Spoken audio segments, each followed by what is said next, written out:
Hello everyone, today I'll show you how to adjust text font size in a PDF file using Nitro Pro PDF Editor. Open your PDF file with Nitro Pro PDF Editor. Now click on this home option and save this edit option.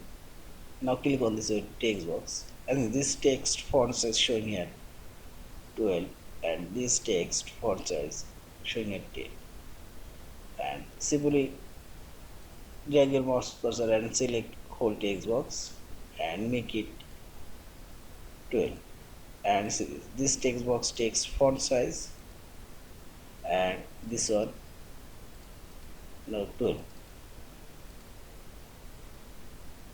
and also change this text font size and make it similar and make it 12, and see this also make it 14, say this one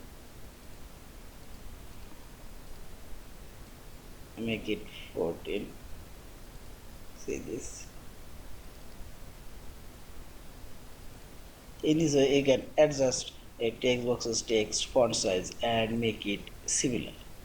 Yeah, this is, and finally select this file option, save or save as a PDF file. Thank you for watching. Please subscribe, like, share and comment.